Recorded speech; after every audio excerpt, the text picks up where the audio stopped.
Hello everybody, welcome to KPIS Delhi's CARE Initiative, Current Affairs through Reverse Engineering. Team 21st Century IS Academy Delhi wishes its student fraternity a very happy Chaitra Shukladi, Gudi Padwa and Ugadi.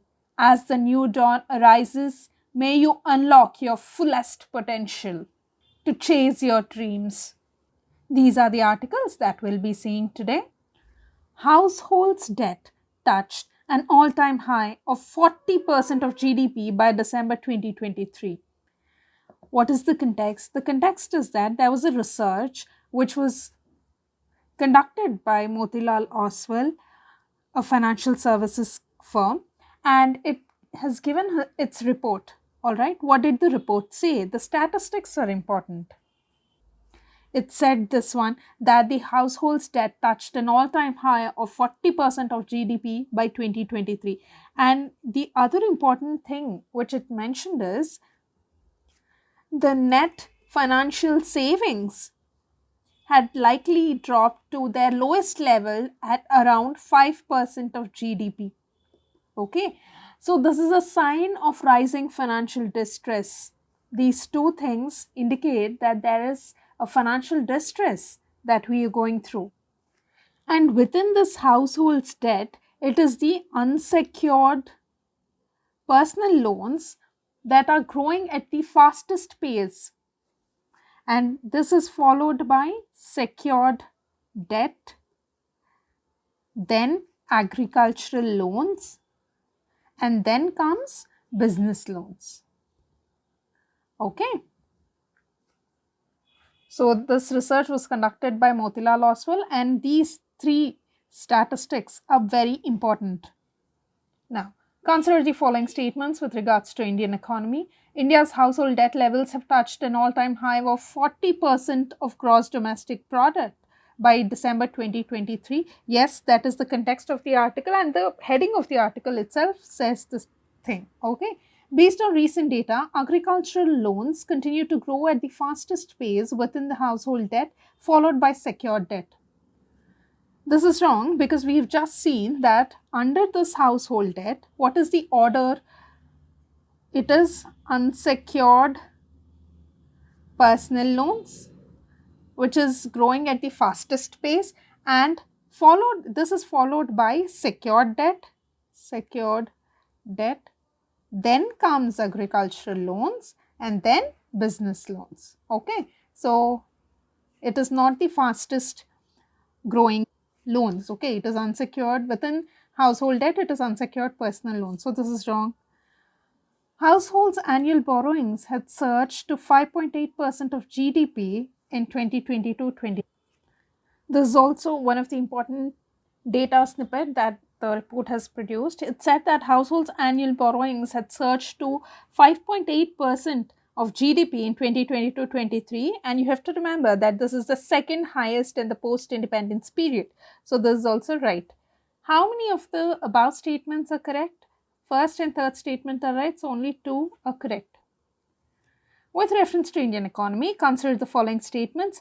A share of the household financial savings goes towards government borrowings. This is correct. Why? Because household financial savings means what? What does this include? It includes money saved in banks, provident funds, pension schemes, shares, insurance, and in the form of currency, among other categories. Okay. And when we save in mutual funds, or say in banks or insurance companies, or say provident fund, these people are usually they are investors in government securities. Okay, so what does this mean? This means that a share of your financial savings is going towards what? Government borrowings. That means these people are giving some money to government and they're taking papers. What are those papers? Securities, right? It means money is going to government. That means government is borrowing. Okay, that's why this is correct. Dated securities issued at market related rates in auctions form a large component of internal debt. This is true, and you should also know that internal debt constitutes over 93% of overall public debt, And internal loans that make up for the bulk of public debt are further divided into two broad categories. One is the marketable debt and the other one is non-marketable debt. Okay. And these dated securities, they form a large chunk of internal debt. So both 1 and 2 are correct. C is the answer. TASL satellite successfully deployed in space. What is the context? The context is that SpaceX deployed Tata and Satellogic's TSAT 1A satellite, which was assembled in Karnataka. And what is the highlight of this one? While India has few military spy satellites built by ISRO, this is the first such initiative in the private sector. All right. So it is India's first military grade geospatial satellite manufactured in private sector and has been successfully launched and placed in the orbit. All right. So this you have to remember. Some highlights about this satellite. Number one, it can deliver high resolution optical satellite images which can be used for safety purposes, because the satellite will provide military grade imagery with high resolution. Okay, so that is one important thing. And second one is low latency delivery. Now what is latency?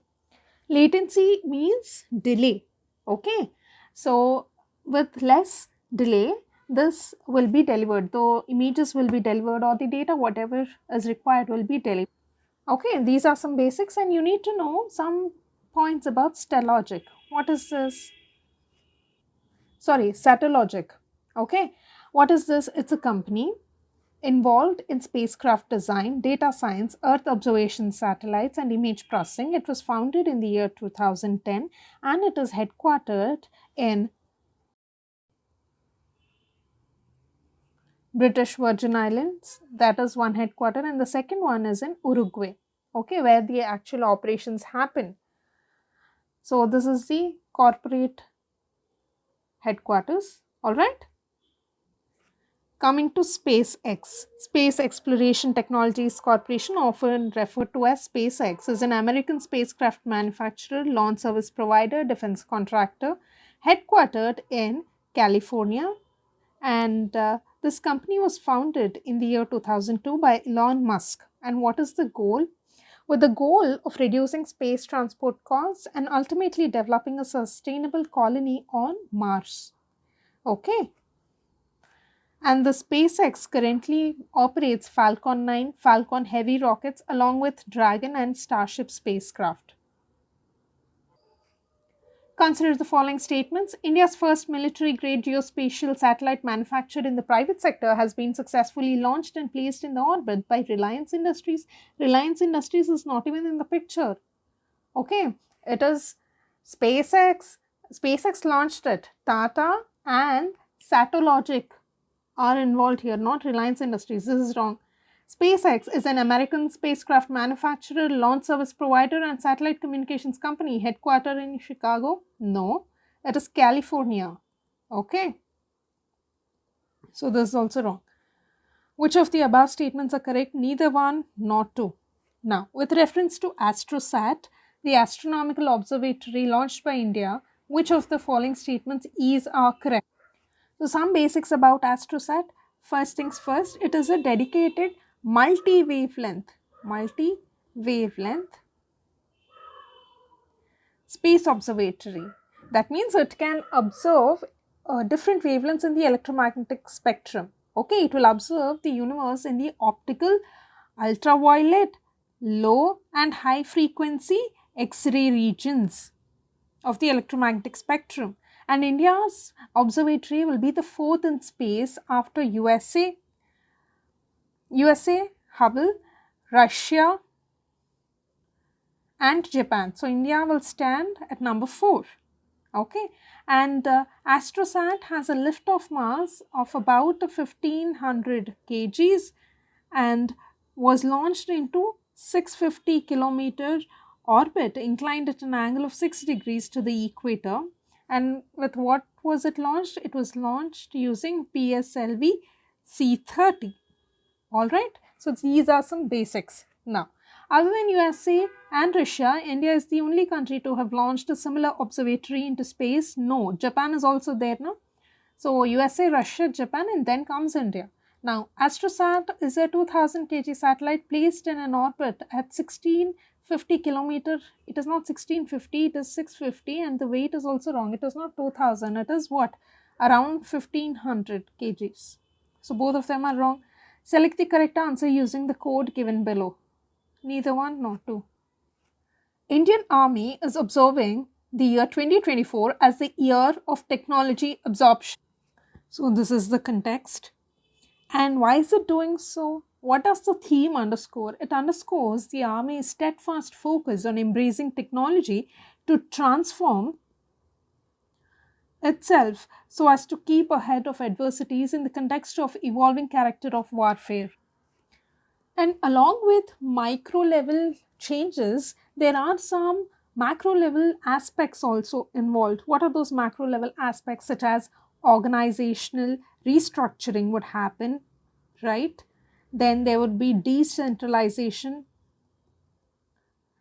in execution levels, all right? And you should also understand a term called disruptive technology. Disruptive technology is an innovation that significantly alters the way the consumers, industries, or businesses operate. And this disruptive technology actually sweeps away systems or habits, and it replaces the older habits with the new ones. Okay, and why does this happen? Because this disruptive technology has attributes that are recognizably superior to the previous ones. Okay, that's why it is disrupting the traditional system and traditional habits, and it is replacing them. That is called disruptive technology. And in the context of defense companies, disruptive technology includes what? Artificial intelligence, autonomous weapon systems such as what? Drones, sensors, robotics, space technology, and hypersonic weapon systems. All right. So this theme is important, year of technology absorption, and these are some basics. Consider the following statements. The Indian Army is observing the year 2024 as the year of technology absorption. This is correct, right? We've just seen the context of the article, and the headline itself says that. Technology absorption in armed forces will include several macro level aspects such as organizational restructuring. Yes, this will also happen. Disruptive technology in defense comprises artificial intelligence, autonomous weapon systems such as drones and sensors. We've just seen what is disruptive technology. Disruptive technology is an innovation that significantly alters the way that consumers, industries, or businesses operate. And what did I say? Disruptive technology actually sweeps away the older habits or systems, and it replaces them. Why is it replacing? Because it has, this disruptive technology has attributes that are recognizably superior to the older ones. All right. So this is also correct. Which of the statements given above are incorrect? None of them is incorrect because all of them are right. So D is the answer. Now, which one of the following statements best reflects the idea behind the fractional orbital bombardment system often talked about in media?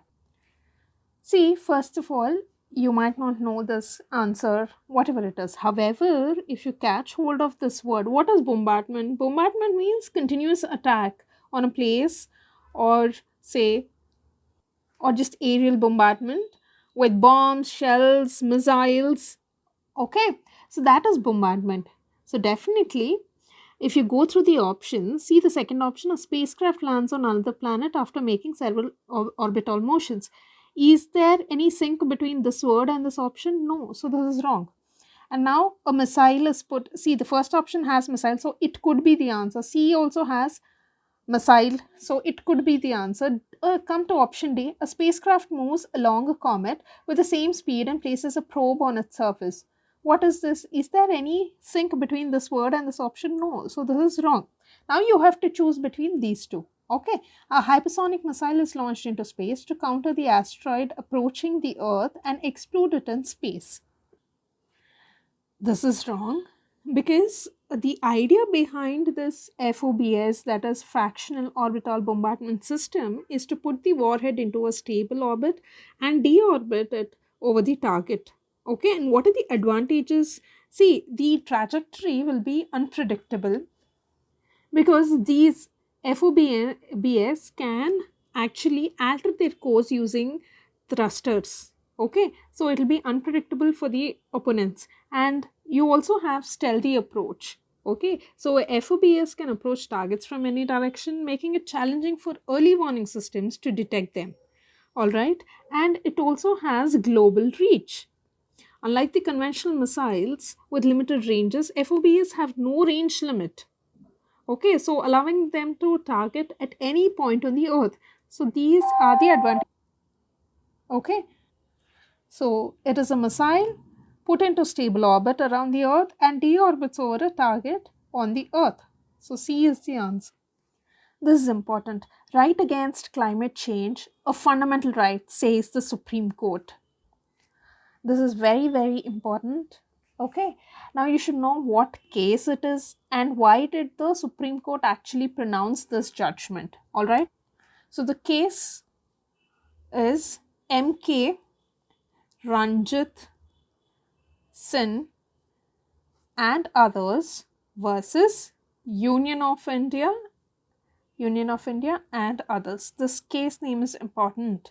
Okay, and what was the case about? It was regarding the protection of two critically endangered bird species on IUCN Red List. What are those birds?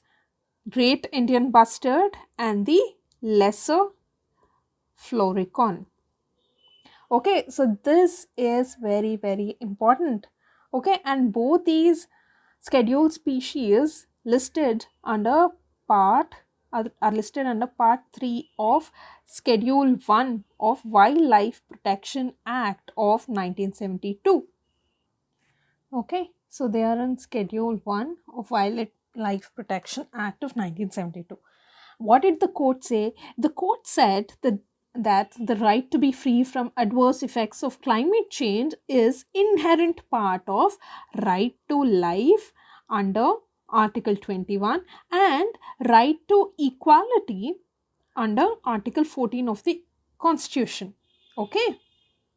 So this right and the right to clean environment are two sides of the same coin. That's what the court said. So, okay, these are some basics. Now, consider the following pairs. Articles 14, 22, 21, description. Okay. Article 14, right to equality, correct. Article 22, right to health. Article 22 deals with what? Protection against arrest and detention in certain cases, right? So, this is wrong. Okay. Article 21, right to life, yes. How many of the above pairs are correct? 2 pairs are correct. Okay. Other than fundamental rights, which of the following parts of the Constitution of India reflects the principles and provisions of the Universal Declaration of Human Rights? So this Universal Declaration of Human Rights was actually proclaimed under UNGA Resolution 270A in Paris. Okay, and Article 3 of the Universal Declaration of Human Rights states that everyone has the right to life, liberty, and security of the person. Okay, whenever you listen to these words, liberty, equality, where are these present? First thing that strikes your mind is preamble. So preamble is there. Okay, so that's the relation between preamble and human rights, Universal Declaration of Human Rights. Now come to directive principles of state policy. Article 22 of Universal Declaration of Human Rights asserts that economic, social, and cultural rights are indispensable for human dignity and development of human personality. So, social and economic rights are present in what? Directive principles of state policy. Okay. Equal pay for equal work and all are there, no? So, second one. Now, come to fundamental duties. Article 29 of Universal Declaration of Human Rights mentions duties, and we have them in fundamental duties. See, even if you do not know these articles, just look at the options. In preamble, we have liberty, equality, justice, socio-economic and political. So all these comes under what? Human rights. So this you can answer. Now, directive principles of state policy, equal pay for equal work. It is an economic what? Right. So that is also part of human rights.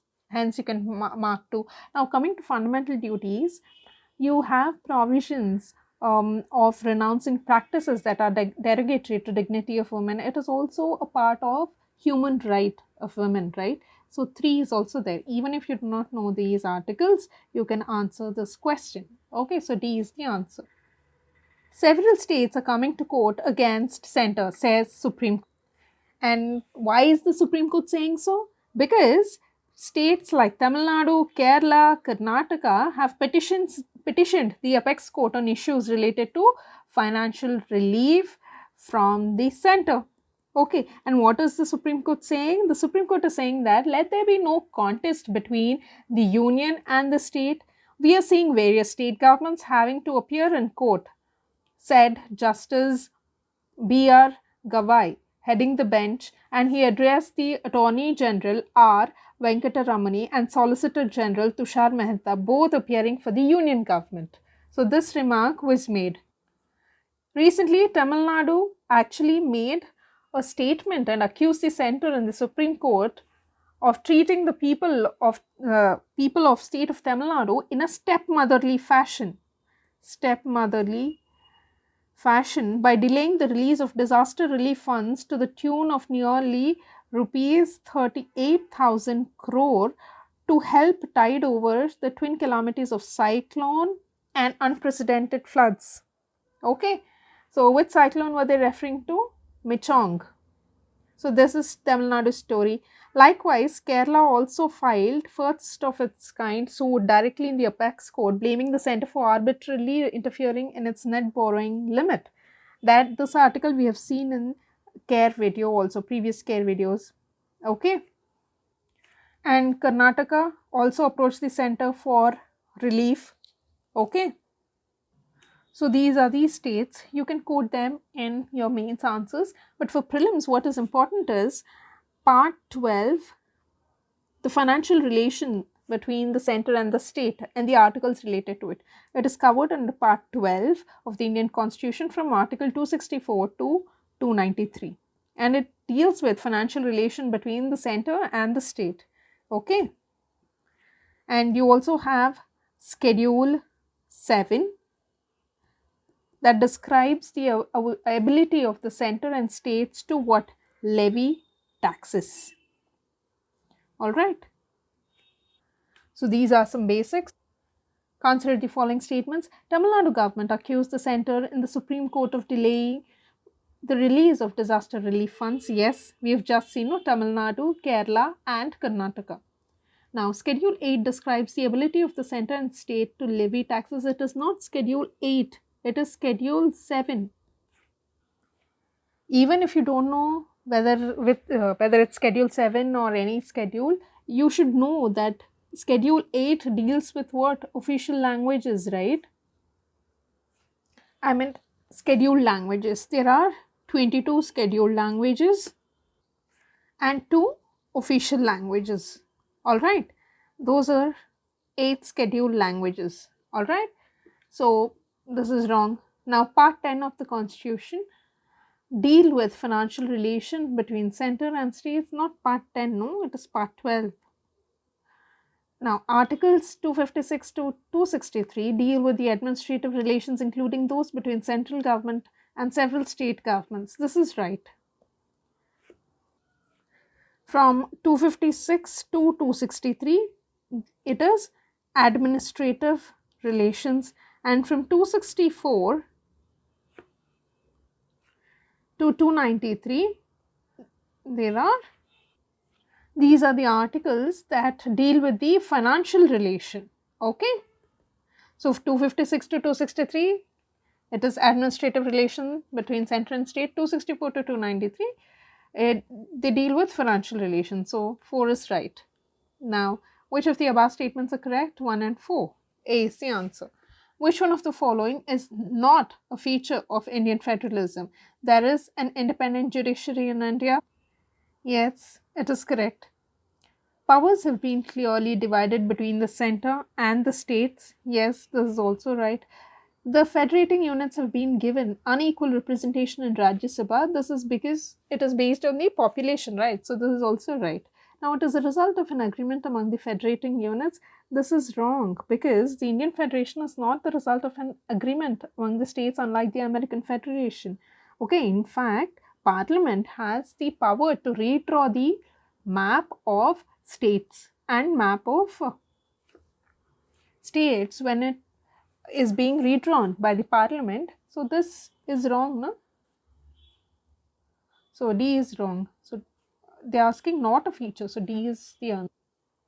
Cochin Shipyard signs ship repair agreement with the US Navy. So this is the context and the news snippet also. And some basics about the agreement and what has happened previously. Okay, so this Cochin Shipyard has become the third Indian shipyard to enter into a master shipyard repair agreement with the US. Okay, so it will enable to repair the US Navy ships. And what are the other two? One is Larsen and Turbo. The second one is Mazgaon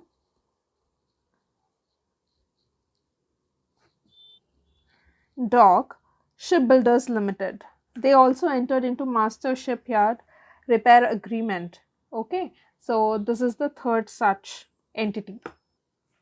Okay, so these facts are important, and also the snippet is important. India and UK have signed logistics exchange memorandum of agreement, that is LIMOA. All right. In each of the questions given below, there are two statements labeled as assertion and reason. Assertion: Cochin Shipyard Limited became the third Indian shipyard to enter into a master shipyard repair agreement with the US. Yes.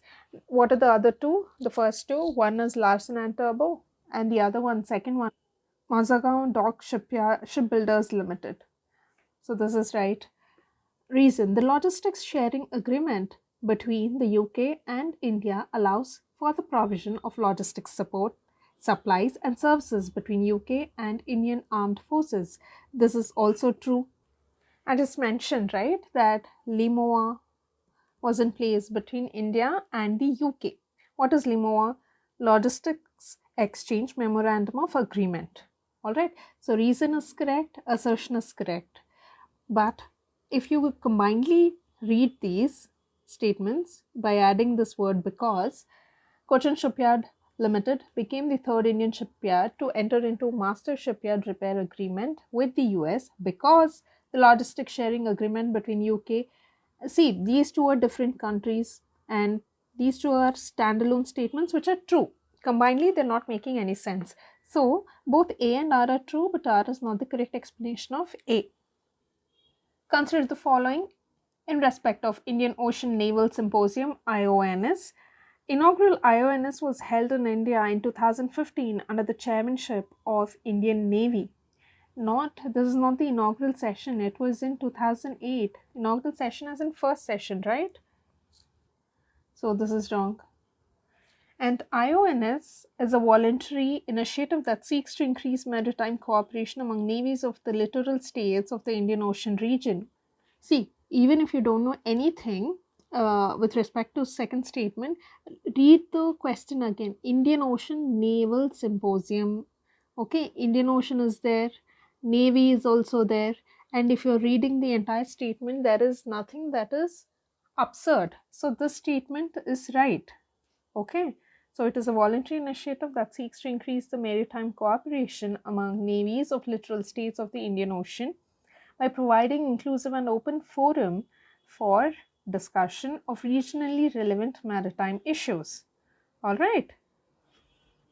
So this is right. Which of the above statements these are correct? Second statement is right. This is it for today. All the best.